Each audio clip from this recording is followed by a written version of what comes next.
7페이지 행정형벌과 질서벌입니다. 여기에서 7페이지에서 시험에 두 문제 출제됩니다. 3년 이하의 징역이나 2천만 원 이하의 벌금. 3년 이하의 행정벌에는 행정형벌이 있고 그 다음에 행정질서벌이 있습니다. 행정질서벌이 있다. 행정형벌은 가장 무거운 게 3년 이하의 징역이나 2천만 원 이하의 벌금, 그 다음에 1년 이하의 징역이나 1천만 원 이하의 벌금, 그 다음에 질서벌은 가장 무거운 게 3천만 원 이하의 과태료, 그 다음에 500만 원 이하의 과태료, 500만 원 이하의 과태료, 100만 원 이하의 과태료, 그 다음에 취득세 3배 이하 과태료입니다. 취득세 3배 이하 과태료고, 입주권, 분양권인 경우에는 취득가액 또는 가격의 5%, 100분의 5 범위 내에서 과태료 부과하는 게 있습니다. 가장 무거운 게 3년 이하의 징역 또는 2천만 원 이하의 벌금입니다. 2년 이하의 징역이나 3천만 원 이하의 벌금이라고 하면 X입니다. 자, 그래서 가장 무거운 게 저는 무구관직상투 이렇게 암기를 했습니다. 첫 번째 무등록 개업공개사, 그 다음에 거짓, 부정한 방법으로 등록을 한 경우. 자, 거짓 부정한 방법으로 등록하면 절대적 등록 취소, 3년 이하의 징역이나 2천만 원 이하의 벌금, 그리고 포상금 지급 대상이라고 했습니다. 그러나 부정한 방법으로 자격을 취득하면 자격만 취소하고 부정한 방법으로 지정을 받으면 지정만 취소할 수 있습니다. 뒤에 물론 프린트에 거짓 부정한 방법 22번 정리되어 있습니다. 분양 관련 증서 매매를 업으로하거나 중개하는 행위, 의뢰인과 직접 거래, 의뢰인 쌍방을 대리하는 행위, 탈세 목적으로 미등기 전매 등 투기를 조장하는 행위, 3년 이하의 징역이나 2천만 원 이하의 벌금입니다. 그 다음에 1년 이하의 징역이나 1천만 원 이하의 벌금, 유사, 이중, 양도, 임정, 비광, 매무수거가 있는데, 유사명칭 사용금지, 공인중개사가 아닌 자가 공인중개사 그 밖에 이와 유사한 명칭을 사용한 경우, 부동산 뉴스 대표라는 명칭을 사용해도 여기에 해당된다는 게 판례입니다.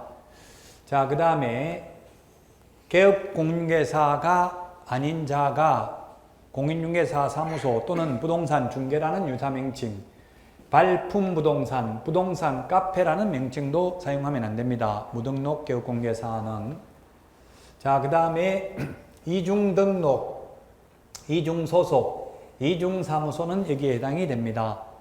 이중계약서는 징역 벌금 규정이 없다라고 말씀을 드렸습니다.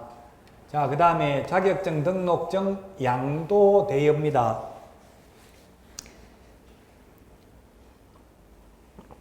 자기의 성명을 사용하게 하는 경우도 양도대여와 똑같다고 했습니다. 자, 그 다음에 임시중개시설물, 소위 뜻다방, 이동용이한 임시중개시설물을 설치해도 1년 이하의 징역이나 1천만 원 이하의 벌금,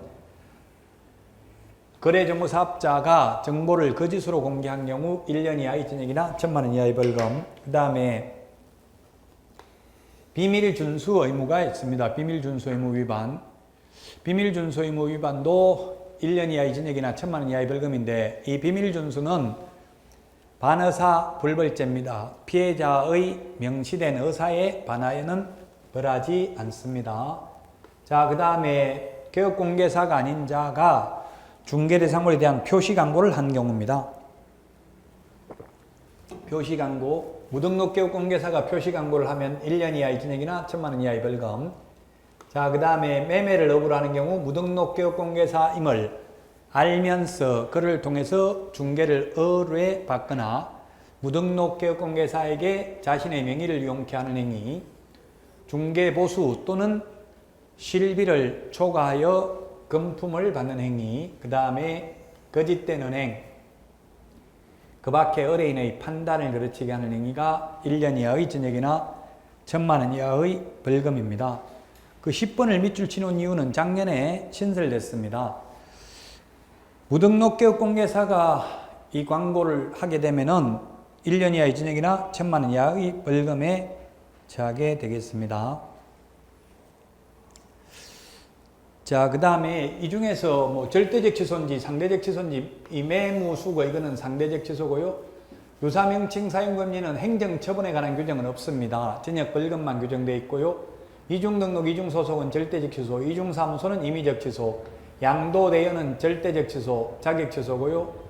임시중개시설물 등록을 취소할 수 있고, 정보 거짓 공개한 거래정보사업자 지정을 취소할 수 있고, 비밀준수는 행정형벌만 규정되어 있고 행정처분에 관한 규정은 없습니다. 즉 등록 취소할 수 있다는 말은 없다고요. 비밀준수 위반해도. 이 광고 위반하더라도 역시 행정처분에 관한 규정은 없습니다. 자, 그 다음에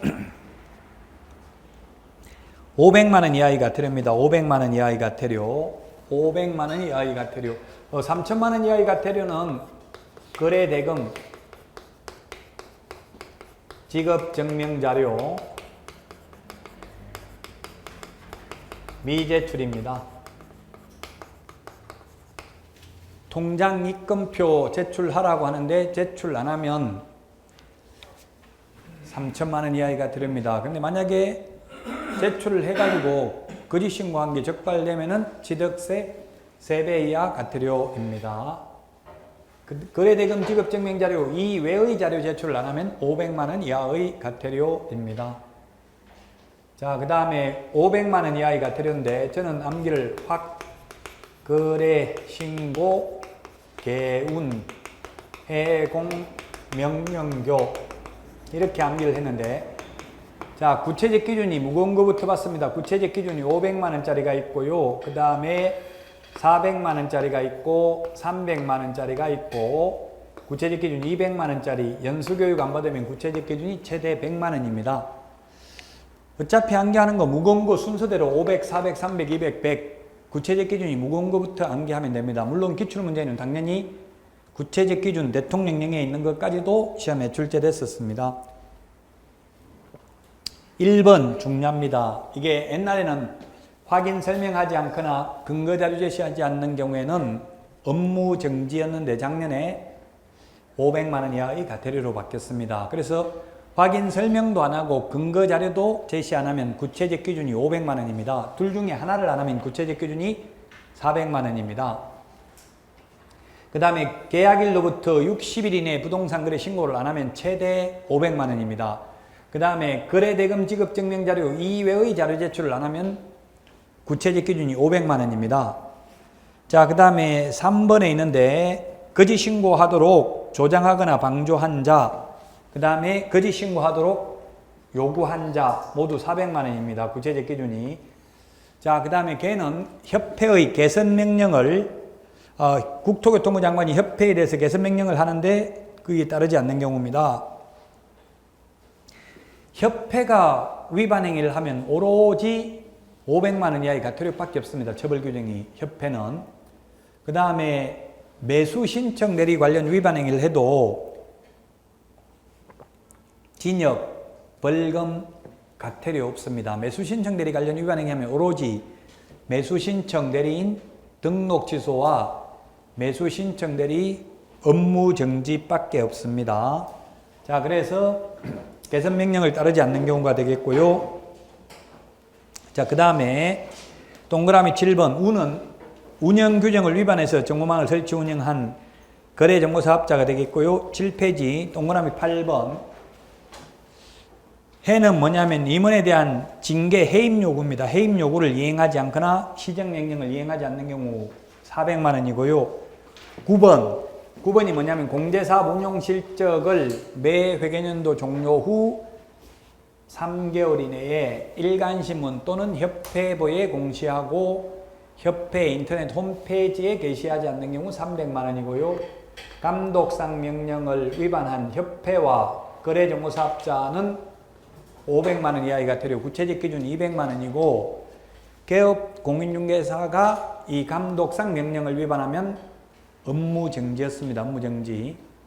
그 다음에 연수교육을 받지 않는 경우는 500만 원 이하의 과태료고요. 구체적 기준 최대 100만 원입니다. 올해 연수교육을 처음으로 실시했습니다. 그 경과기간이 2년이잖아요. 법 시행되고 나서 2년마다 받아야 되니까 올해 6월 달에 5, 6, 3, 4, 5, 6 이럴 때 1월 달부터 연수교육을 제가 경기도에 연수교육을 했는데 경기도 연수교육 대상자가 한 거의 2만 명 가까이 되더라고요. 만 몇천 명이더라고요. 우리 9만 명의 개업공개사 중에서 경기도가 가장 많아요. 그 다음에 서울, 인천이에요. 그 숫자가 서울, 경기, 인천 다 합하면 3분의 2예요. 9만 명 중에서 6만 명이 서울, 경기, 인천이라고요. 그래서 원래는 돈 받고 교육을 해야 되는데 올해는 처음이어서 경기도에서 무료로 했어요. 너무 사람이 많아가지고. 그 제가 최대 900만까지 강당에 놓고 강의를 해봤어요. 그러니까 옛날에 제가 강의 들었던 분도 오셔가지고 하는 말씀이 바빠서 안 오려고 했다. 안 듣고 차라리 과태료 100만 원 내고 말겠다. 이렇게 말하더라고요. 근데 그렇게 하고 끝나는 게 아니에요. 이거는 교육은 안 받으면 과태료는 과태료로 받고 또 교육 받아야 돼요. 과태료 한번 내면 그냥 교육이 면제되는 게 아니에요. 과태료 내고 교육은 교육대로 받아야 된다고요.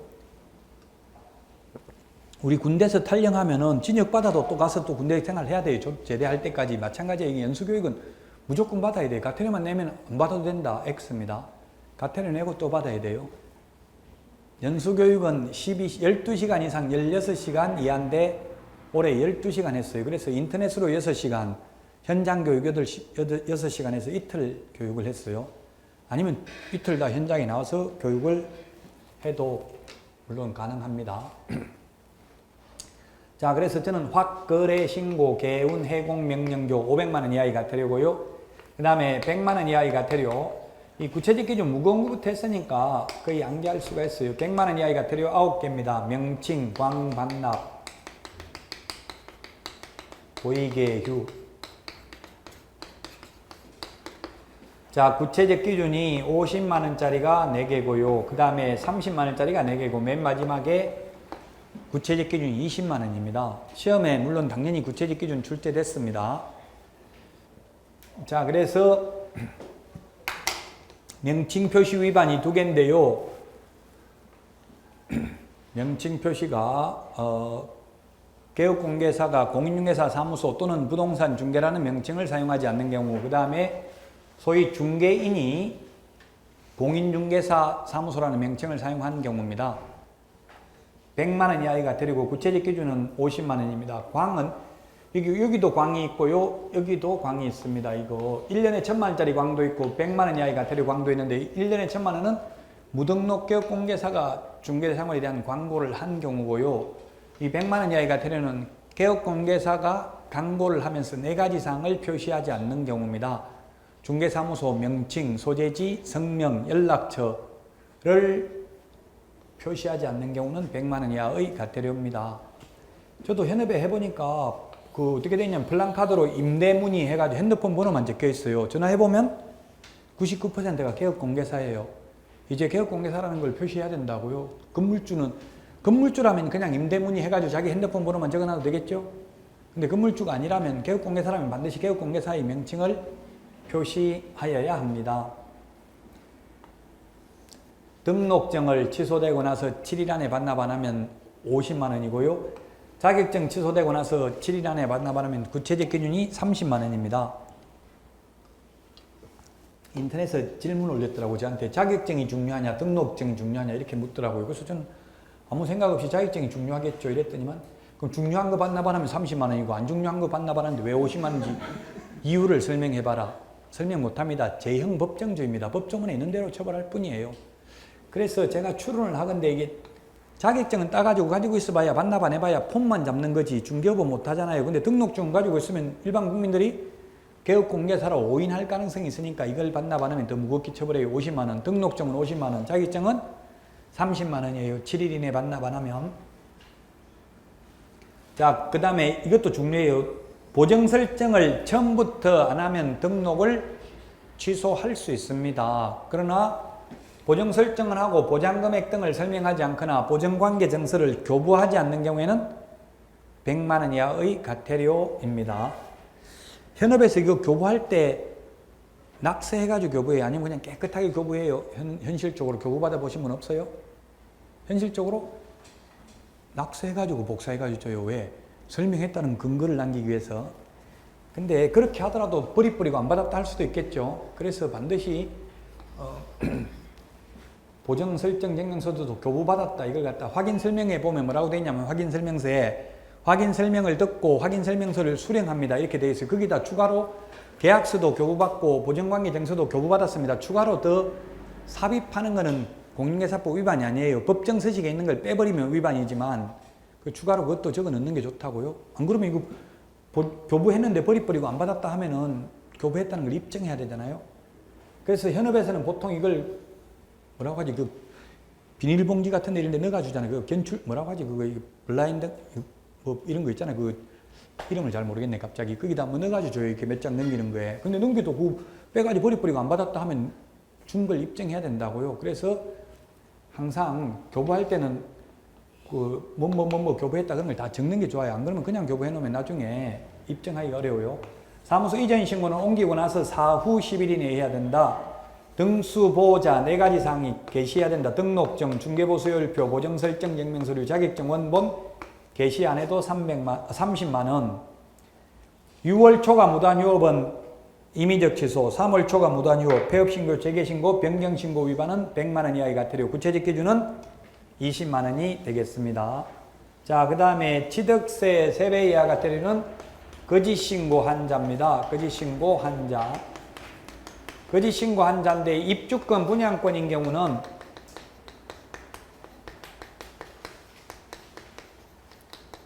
입주권, 분양권의 경우에는 취득세를 내지 않기 때문에 취득가액의 100분의 5 범위 내에서 과태료를 부과합니다.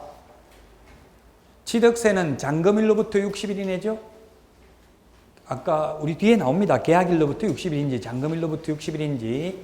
자, 그래서 500만 원 이하의 과태료와 100만 원 이하의 과태료는 구체적 기준이 2분의 1 범위 내에서 3천만 원 이하의 과태료와 취득세 3배 이하 과태료는 구체적 기준의 5분의 1 범위 내에서 늘리거나 줄일 수 있다.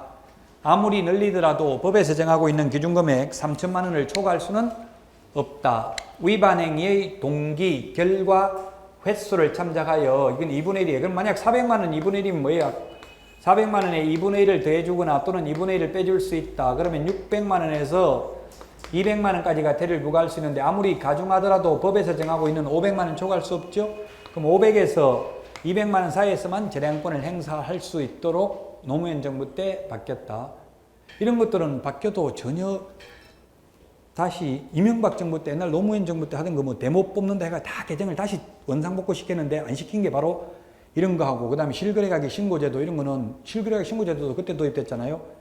가장 유능한 정권은 국민의 저항 없이 세금을 많이 받는 정권이 가장 유능한 정권이래요. 그래서 지금도 잘 시행되고 있잖아요. 그때 막 엄청나게 반발했던 분들이 어쩌면 노무현 전 대통령도 이거 실거래가격 신고제도 때문에 탄핵됐다고 해도 과언이 아니에요. 이거 찬성한 사람 한 명도 없었어요. 그러나 지금은 잘 정착이 되어 있습니다. 이제 실거래가격 신고제도도. 자, 그래서 7페이지 거기 오른쪽에 보면 3천만 원 이하의 과태료 거래대금 지급증명자료 제출 안 하면 시험에 위반 행위의 결과는 참작하여야 하나 동기는 참작하면 안 된다. X로 출제됐어요. 위반 행위 동기, 결과, 횟수를 모두 다 참작하여 구체적 기준의 2분의 1 또는 5분의 1 범위 내에서 늘리거나 줄일 수 있다. 가중 또는 감경할 수 있다. 자, 그 다음에 7페이지 오른쪽 맨 밑에 등록관청이 개업공개사에게 과태료를 부과한 경우에는 부과일로부터 10일 이내 중개사무소 소재지 관할 등록관청에 과태료 부과 사실을 통보해야 된다. 자, 등록관청 누가 부과하는지 거기에 보니까 등록관청, 시도이사, 국토교통부 장관이 있는데 3천만 원 이하의 과태료는 등록관청이 부과하고요. 500만 원 이하의 과태료는 국토교통부 장관인데 단 확인설명은 누가 부과하겠어요? 확인설명과 관련된 거는 등록관청이 부과하겠죠. 그 다음에 교육, 연수교육은 시도이사가 실시하니까 시도이사가 부과하고요. 나머지는 전부 국토교통부 장관이 부과징수합니다. 100만 원 이하의 과태료는 다 등록관청인데 자격증 반납만 시도지사에게 반납하니까 시도지사가 부과합니다. 취득세 3배 이하가 되려도 등록관청입니다. 물론 부동산 거래 신고와 관련된 등록관청은 부동산 소재지 시장군수구청장을 말하고 우리 중개사무소 개설 등록관청은 사무소 소재지 시장군수구청장을 말합니다. 여기에서 시험에 2문제 출제됩니다. 오늘 30문제 이상 적중시킵니다. 40문제 중에서 9페이지 보겠습니다. 9페이지. 자, 여기 단순히 암기해야 되는 내용들입니다. 거의 다.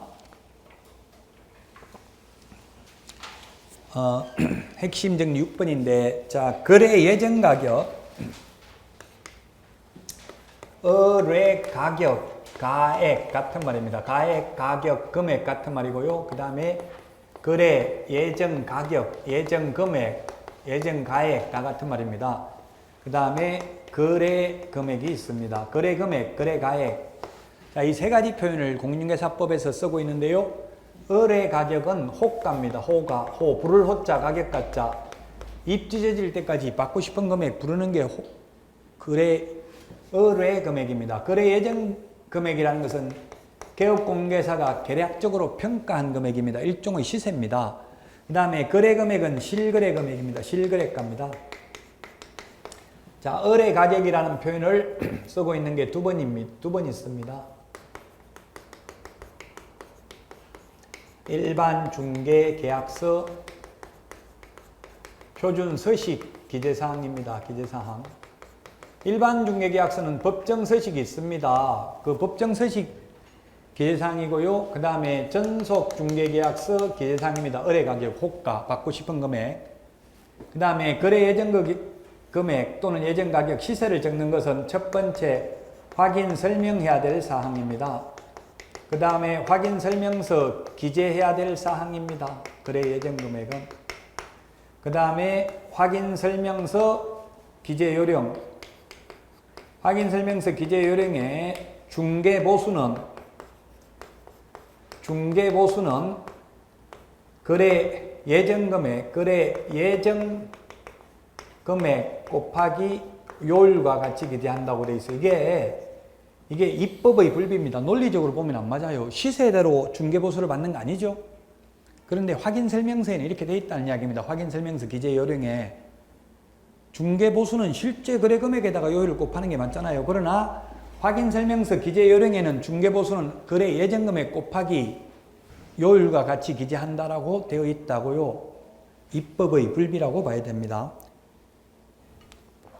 자, 그 다음에 전속 중개계약 시 정보 공개해야 될 사항입니다. 전속 중개 시 정보 공개해야 될 사항입니다. 정보 공개. 그 다음에 일반 중개계약서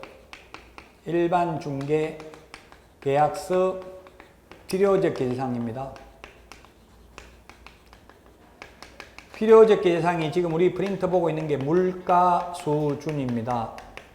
지금 우리 프린트 9페이지 메뉴의 왼쪽에 보니까 중개대상 물의 위치 및 규모, 거래 예정 가격에 의한 중개보수, 개업공개사와 의뢰인이 준수하여야 할 사항, 물가 수준할 때 가가 거래 예정 가격입니다. 이게 입법의 불비입니다. 우리 법조문에는 일반 중개계약서에 이 거래 예정 가격을 기재한 일반 중개계약서 작성을 요청할 수 있다라고 되어 있는데 정작 일반 중개계약서에는 거래 예정 가격을 기재하는 게 아니라 의뢰 가격을 기재하도록 서식이 입법화되어 있으므로 입법의 불비다고 서로 법조문하고 이거는 법이고 요거는 시행규칙이거든요. 서로 모든 서식은 시행규칙이라고 했죠. 안 맞아요. 논리적으로 보면. 그래서 논리적으로 안 맞는 부분이 굉장히 많아요. 자, 그래서 어쨌든 거래 예정 가격이라는 말을 쓰는 게 3번 나오고요. 그 다음에 실제 거래 금액이 뭐가 있느냐면 거래계약서 필요적 기재사항입니다. 거래계약서 필요적 기재사항, 금융계약서 필요적 기재사항, 그 다음에 실거래가 신고사항, 이 모두 거래 금액입니다. 거래계약서 필요적 기재사항은 저는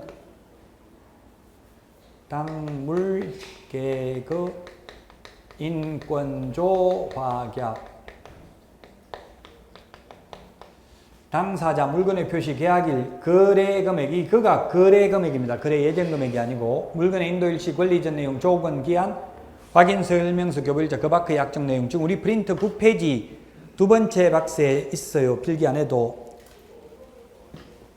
거래계약서 필요적 기재사항 그 다음에 금융계약서 필요적 기재사항은 9페이지 두 번째 박스 오른쪽에 있잖아요. 금융계약서 부동산 등기 특별조치법에 보면 당, 모가지, 개, 대가리, 중이 좋아한다. 당사자, 목적 부동산, 계약년을 일, 대금 지급관계라고 되어 있는데 이게 대금이 실제 거래 대금이에요. 그 다음에 개업공개사가 있을 경우 개업공개사, 조건기한이 있을 경우 조건기한. 따라서 이 개업공개사가 있을 경우에는 개업공개사는 금융계약서에 필요적으로 기재는 되어야 하는데 그렇다고 하더라도 개업공개사가 금인을 신청해 줄 의무는 없죠. 의뢰인의 요청이 있어도 금인 신청을 할 의무는 없습니다. 금인 신청은 누가 해야 되냐면은 부동산 등기 특별조치법 관련 대법원 규칙 제1조에 보면 금인 신청은 계약 당사자 중 1인이나 그 위임을 받은 자, 계약서를 작성한 변호사, 법무사, 개업공개사가 금인을 신청할 수 있다 이렇게 되어 있어요. 그래서 개업공개사가 금인 신청할 의무는 없지만 금인계약서에 반드시 기재는 되어야 한다. 자, 그 다음에 실거래가격 신고사항이 9페이지 그 중간에 보니까 매개 적어놨죠. 이렇게 매개 소종면 실조 중입니다. 매수인 및 매도인 인적사항, 계약일, 소재지, 종류, 면적, 실제 거래가격. 여기 실이 바로 실제 거래가격입니다. 실제 거래가격인데 시험에는 거래 예정가격 X로 출제됐습니다. 조건기한. 이 또 시험에 출제됐죠. 개업공개사가 있을 경우 개업공개사인데 거래 당사자가 신고할 때는 개업공개사 인적사항은 신고할 필요가 없죠. 거래 당사자가 신고한다는 말은 개업공개사가 없다는 이야기입니다. 그래서 시험에 10회, 11회 때 거래 예정가격이 뭔지 출제됐어요. 거래 예정가격은 개업공개사가 계략적으로 평가한 금액, 일종의 시세를 말합니다.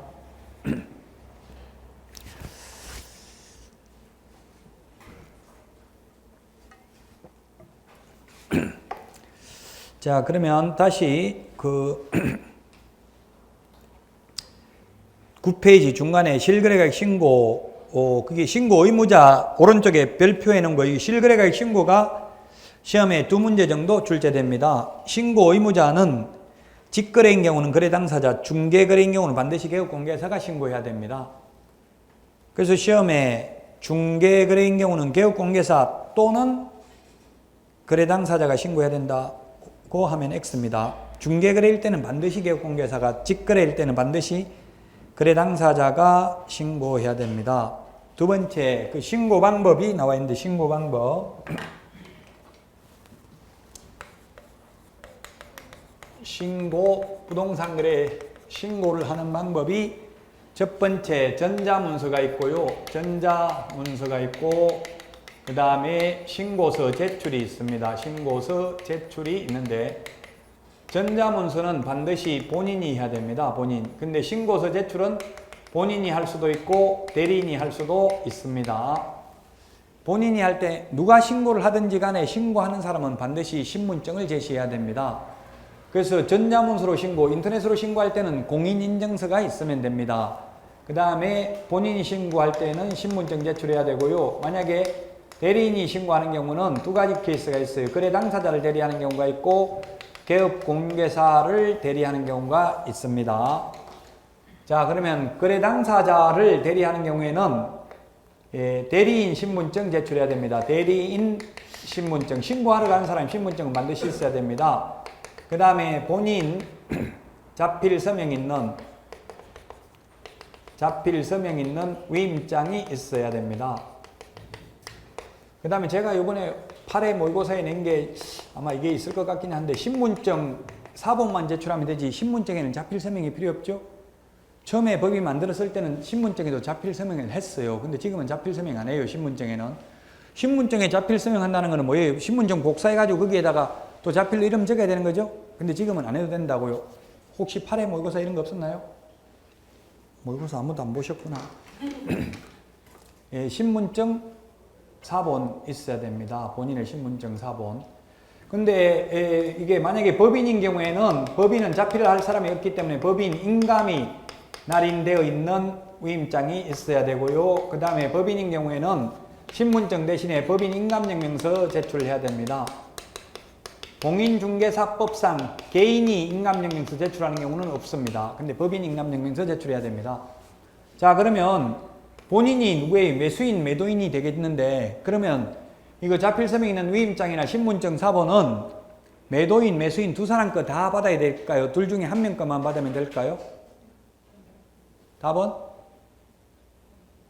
둘 중에 한 명 거만 받으면 됩니다. 왜냐하면 신고는 공동으로 신고해야 됩니다. 그 말은 신고서에 서명 또는 날인은 둘 다 해야 됩니다.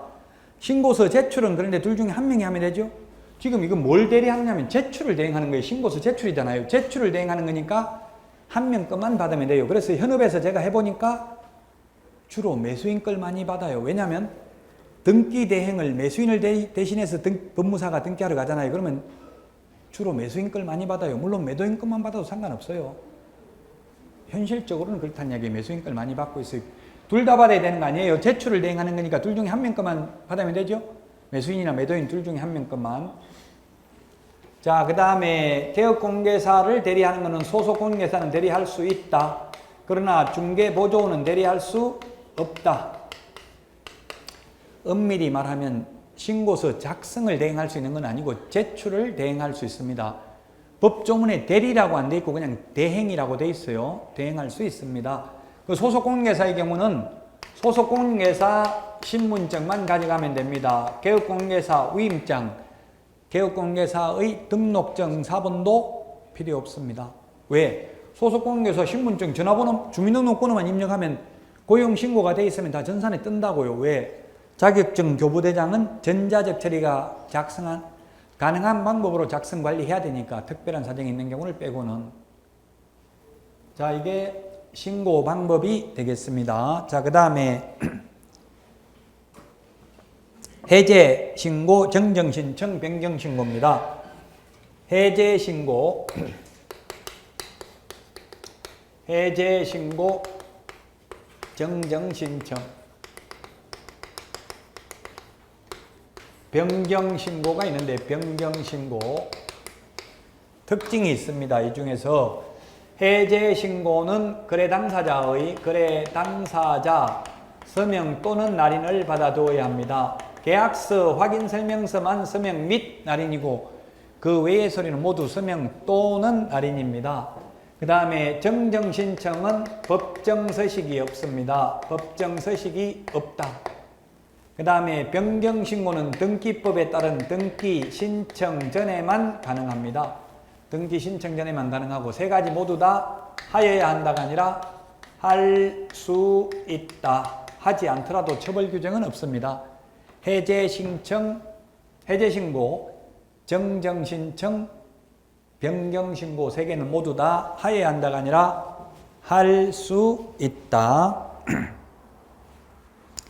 자, 그 다음에 거래가격 검정체계 구축 운영은 국토교통부 장관이 하고요. 적정성 검증은 시장군수구청장이 해야 됩니다. 거래대금 지급증명자료 제출 안 하면 3천만 원 이하의 과태료고 그 외의 자료 제출 안 하면 500만 원 이하의 과태료가 되겠습니다.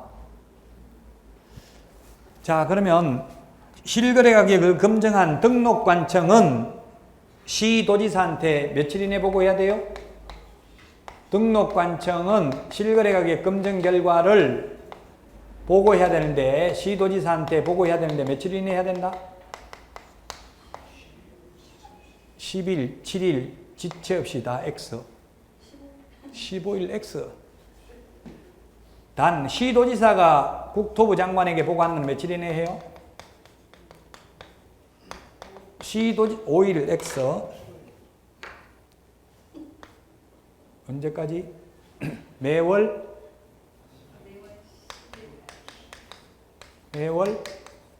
15일까지. 큰일 났네. 지금 공부 안 하다가 지금 막판에 다음 주 백선도 들으세요. 꼭 지금 100문제 거기만 해도 80점 나와요. 매월 15일까지 시도의사는 장관에게 보고하죠. 근데 등록관청이 시도의사한테 보고하는 건 며칠 이내 한다는 말이 없어. 그냥 보고한다고만 돼 있어요. 이게 중요해요. 시험에 이런 걸 틀리게 낸다고. 15일은 4번밖에 없어요. 15일 이게 다 정리되어 있어요, 뒤에. 등록관청은 시도의사에게 그냥 보고하라고 돼 있지 며칠 이내 하라는 말 없다고요. 보고받은 시도의사는 매월 15일까지 국토교통부 장관에게 보고해야 되죠. 그 다음에 실거래 가격을 검증한 등록관청은 세무서에 며칠 이내 통보해요? 그냥 통보하라고 돼 있어요.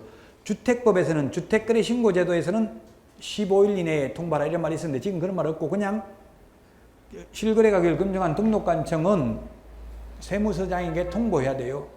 그리고 시도의사에게는 보고해야 돼요. 며칠 이내 하라는 말은 없다. 그냥 보고하라고 돼 있다. 지체 없이 5일 이내 이런 거 없어요. 5일 이내는 자격 취소밖에 없다고 했어요. 5일 이내 보고하는 거는. 이게 중요합니다. 며칠 이내 보고하라는 말이 없다. 그냥 보고하라고만 돼 있다. 구체적으로 며칠이라고는 안 돼 있어요. 만약에 시도지사가 국토교통부 장관에게 매월 15일까지 보고 안 하면 가태료입니까? 업무정지입니까? 징역입니까? 벌금입니까? 뭐예요? 우리나라 법에서 공무원들 처벌한다는 말은 없어요. 개별법에는. 그건 공무원법에 뭐 직무 위반으로 공무원법에 제촉될 수는 있지만 공인중개사법 위반에는 국가나 지자체 처벌한다는 말 없어요. 어쨌든 시도의사는 매월 15일까지 국토교통부 장관에게 보고하여야 합니다.